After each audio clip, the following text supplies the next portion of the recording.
Bonjour et bienvenue sur netprof.fr. Avant de commencer le chapitre qui parle des réseaux étendus, on va parler aujourd'hui de la notion de VLAN, les réseaux locaux virtuels. Commençons tout d'abord par un rappel sur ce qu'on a vu dans le premier chapitre qui parle des réseaux locaux. On a vu que dans un réseau local de type Ethernet, les données sont envoyées sous forme de trame. On a vu la trame, on a dit qu'elle ressemble à une enveloppe électronique. Et on a dit que dans la trame, on trouve l'entête et puis les données. Dans l'entête, on trouve essentiellement l'adresse MAC source et l'adresse MAC destination. Et on a vu qu'il y a deux types de concentrateurs. Alors le concentrateur est utilisé pour connecter les machines entre elles. La première génération des concentrateurs s'appelle les hubs. On a dit que le hub ne comprend pas la trame, juste il reçoit des bits sur un port, il fait une copie de ce bit et il l'envoie sur tous les autres ports. D'accord, donc vraiment aucune intelligence. Alors que la deuxième génération des concentrateurs, ce qu'on appelait les commutateurs, ou bien en anglais les switches, un switch comprend la structure de la trame. D'accord? Donc, il regarde l'adresse MAC destination et puis en fonction de sa table de commutation qu'il construit dynamiquement, on a vu ça, comment ça se passe dans le premier chapitre. Alors, en fonction de la table de commutation et en fonction de l'adresse MAC destination, il va envoyer la trame sur un seul port vers la machine destination. Donc il regarde l'adresse MAC destination où elle se trouve sur quel port. On a bien expliqué ça dans le premier chapitre. Maintenant on a un nouveau besoin. Pour des raisons de sécurité, on veut qu'un certain nombre de machines ne communiquent pas avec d'autres machines. Aucune communication, aucune trame, même la diffusion. Par exemple, on veut que le service financier ne communique pas avec le service technique. Ou bien, si on a un invité, 2 ou 3 machines qui appartiennent à une société qui vient faire visite par exemple, donc on veut leur assurer une connexion sans être capable de communiquer avec les machines qui sont déjà reliés sur le réseau. Donc la solution la plus facile serait d'acheter un autre switch et de connecter chaque groupe sur un switch, mais bien sûr cette solution est assez coûteuse, donc le nombre de switches est multiplié par le nombre de groupes. D'accord? Est-ce qu'il y a une autre solution pour assurer notre besoin, c'est-à-dire former des groupes qui ne communiquent pas ensemble. D'accord? Bien sûr, au sein d'un seul groupe, les machines peuvent communiquer. Donc ce qu'on veut, c'est ça. C'est avoir un seul switch et faire des groupes. Le groupe bleu et le groupe jaune. Là, on a des machines qui communiquent entre elles sans pour autant être capables de communiquer avec les machines à droite. D'accord? Là, par exemple, cette machine est connectée sur le port 2. Cette machine est connectée sur le port 3. Cette machine ne peut pas connecter avec l'autre machine qui est connectée sur le port 1. D'où la notion de VLAN. Donc on veut former des VLAN. On dit qu'on veut former des VLAN. Virtual LAN. Comme si on a ici un LAN à part et là un autre LAN à part. Comme si ces machines sont connectées sur un switch et les autres machines sur un autre switch. C'est pourquoi on l'appelle Virtual LAN. D'accord? Alors, un VLAN est identifié par un numéro. On a ici le VLAN numéro 2 et le VLAN numéro 3. Et puis, on peut lui attribuer un nom, mais c'est une option, donc c'est pas obligatoire. Mais le VLAN est identifié par un numéro, d'accord? Alors, maintenant, ça va faire un changement sur la table de commutation du switch. Le switch connaît toujours les adresses MAC des PC, mais on a une nouvelle information, d'accord? On a le port 1 appartient au VLAN A, au VLAN numéro 2. Le port 2, par contre, il appartient au VLAN B, le VLAN numéro 3, ainsi de suite. Maintenant, le switch, quand il va recevoir la trame, il va lire l'adresse MAC destination. Mais attention, il ne va pas commuter la trame automatiquement. Il doit s'assurer que la machine source et destination appartiennent au même VLAN. Sinon, il ne va pas commuter la trame, même s'il connaît l'emplacement de l'adresse MAC destination. Par exemple, si j'ai l'adresse MAC source M1 qui appartient au VLAN A et l'adresse MAC destination est M2 qui appartient au VLAN B, bien que le switch connaît l'emplacement de la machine M2, il ne va pas commuter la trame, il va l'ignorer parce que M1 et M2 appartiennent à deux VLAN différents. D'accord? Donc ça ne va pas marcher. Si maintenant M1 veut communiquer avec M3, M1 appartient au VLAN A et M3 appartient au VLAN B. Alors le switch connaît l'emplacement de la machine M3, mais il ne va pas commuter la trame parce que M1 et M3 n'appartiennent pas au même VLAN. Maintenant, si l'adresse MAC source est M2 et l'adresse MAC destination c'est M1. M1 où elle se trouve sur le port numéro 1. Elle appartient au VLAN A et M2 appartient au VLAN B. Donc ils ne vont pas aussi communiquer. Par contre, la machine M2, si elle va communiquer avec la machine M3, ces deux machines appartiennent au même VLAN qui est le VLAN B. Dans ce cas, oui, le switch va commuter la trame. D'accord? Voilà, ça c'était le VLAN et comment le switch réagit aux trames Ethernet quand on a des VLAN sur le switch. Alors, comment ça se fait la configuration? D'abord, il va falloir que votre switch soit administrable. Ça veut dire quoi administrable? C'est-à-dire programmable. On peut créer des VLAN sur ce switch, pardon. Ce qui n'est pas évident. Donc, il se peut que sur le marché, vous trouvez des switches non administrables. Il ne fait que juste la commutation. Comment savoir si le switch est administrable ou bien non? Bon, on peut commencer par voir la documentation. Dans la documentation, on vous dit si votre switch peut supporter la notion de VLAN ou bien non. Et on vous indique le nombre de VLAN qu'on peut créer. 2 VLAN, 10 VLAN, 100 VLAN. D'accord?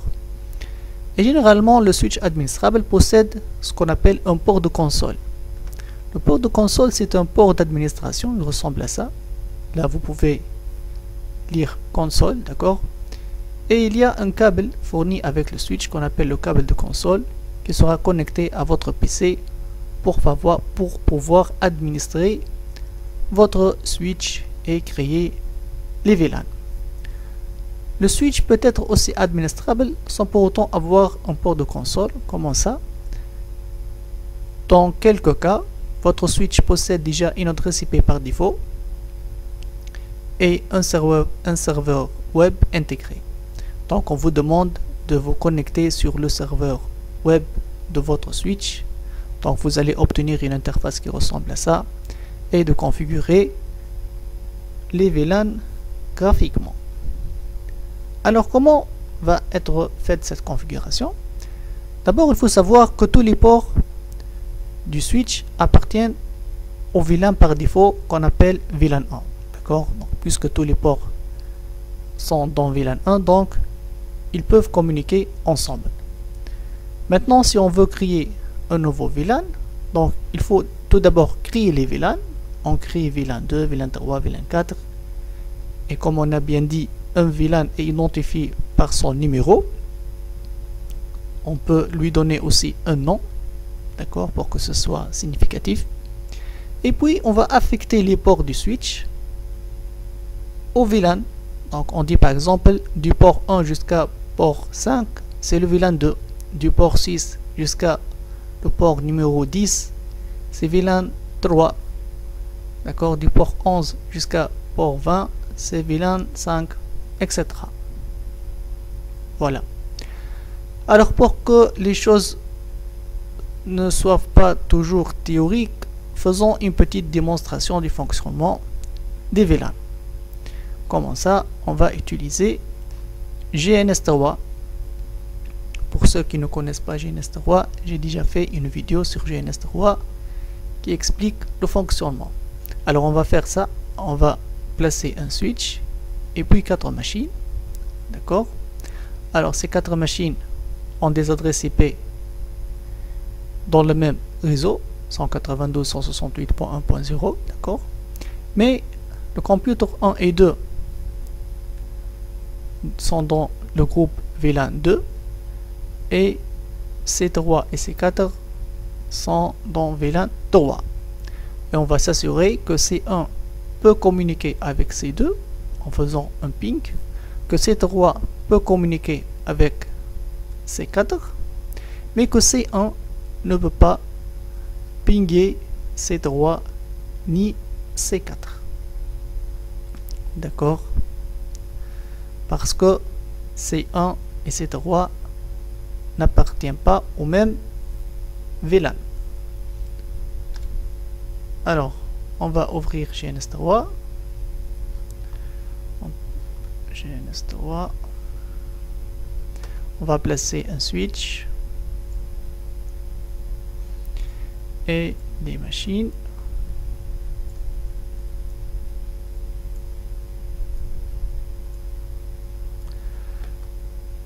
Bien sûr, on utilise toujours Virtual PC.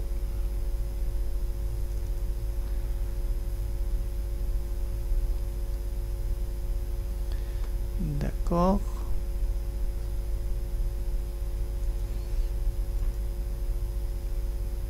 Je vais changer les couleurs pour que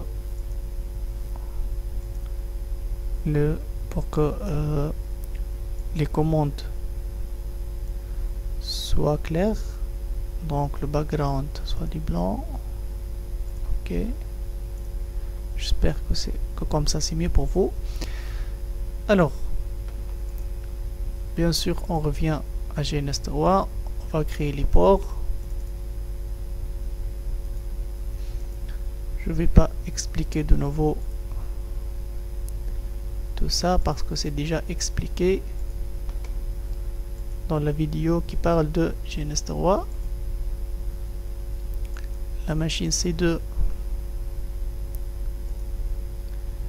sur le port 30001 et 20001. La machine C3 sur 30002 et 20002. Et la machine C4 sur 30003 20003.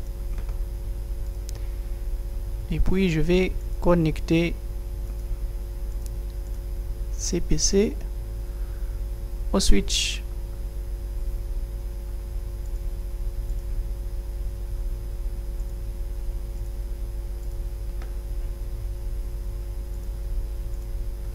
Alors,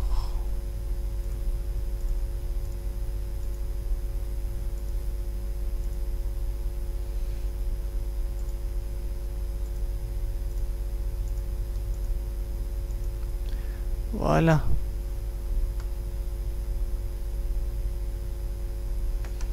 Connecting switch 1, port 4. Voyons qu'est-ce qu'il y a. Enable to create UDP. Pourquoi? Voyons la configuration de la machine 4.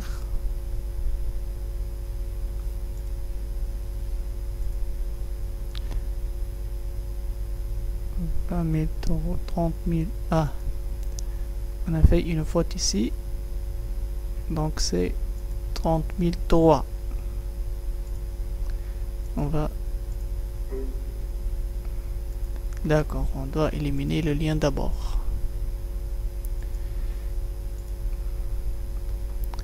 Et puis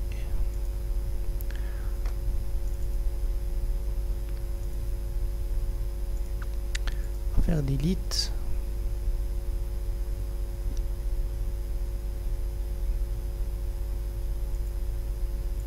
Delete et 30 003, 20 003 appliqué. Ok, et puis on crée le lien. Voilà, bon, c'est fait. On a les 4 machines connectées ensemble. Alors je vous rappelle que toutes les machines appartiennent au VLAN par défaut qui est VLAN 1. D'accord, donc tous les ports du switch sont dans VLAN 1 qui est le VLAN par défaut. Donc maintenant je suis sur la machine numéro 1, je peux faire ping sur 192.168.1.2 sur la machine .3 et la machine .4. Maintenant je vais changer le VLAN sur les ports 3 et 4. Alors déjà dans le schéma on a 1 et 2 sur le VLAN 2 et 3 et 4 dans VLAN 3. Donc 1, le port 1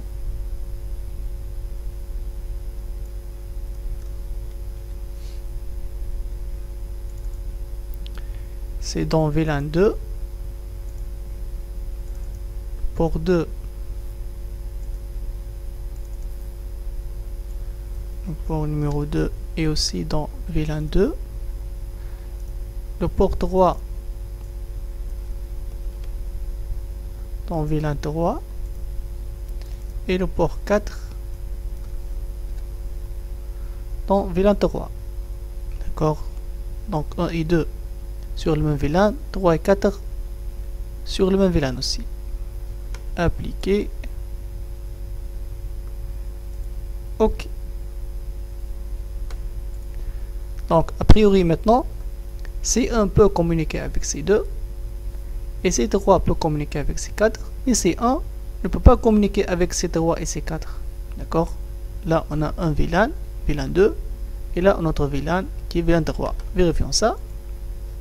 Je suis toujours sur la machine 1. Alors je peux pinguer normalement la machine 2 puisqu'on est sur le même VLAN. Essayons avec la machine 3 qui est dans un autre VLAN. Ça ne marche pas. Timeout. Vous voyez, on obtient du timeout. Impossible de communiquer ni avec 3 ni avec 4. Pourtant le switch dans la table de commutation il connaît les adresses MAC. D'accord, faisons le test maintenant à partir de la machine 3. Donc je vais me placer sur la machine 3. Je peux faire ping sur mon voisin qui est point 4. C'est bon, mais je peux pas faire ping vers l'autre VLAN ni avec 1 ni avec 2. D'accord, not reachable. Voilà,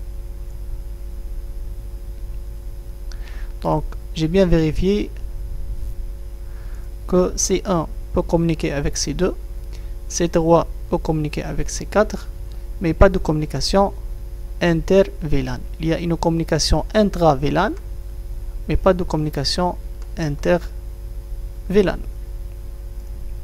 D'accord, si je vais aller sur la machine 4, même chose, je peux pinguer 192.168.1.3, mais pas point 2 par exemple. D'accord, not reachable. Juste une remarque ici, pourquoi il dit not reachable et il ne dit pas timeout. Not reachable, c'est-à-dire il n'arrive même pas à trouver l'adresse MAC de la machine .2 en utilisant la requête ARP. Ici au début on a obtenu timeout parce que la machine 1 a déjà dans la table cache ARP cache, elle possède déjà l'adresse MAC de 3. Donc elle a envoyé le ping mais pas de réponse. Timeout.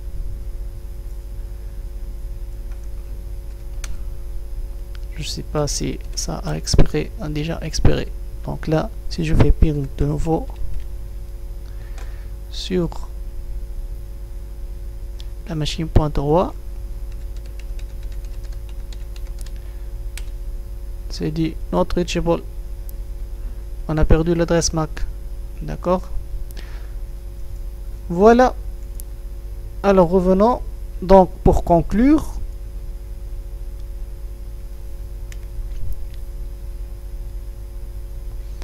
donc on a vu que les VLAN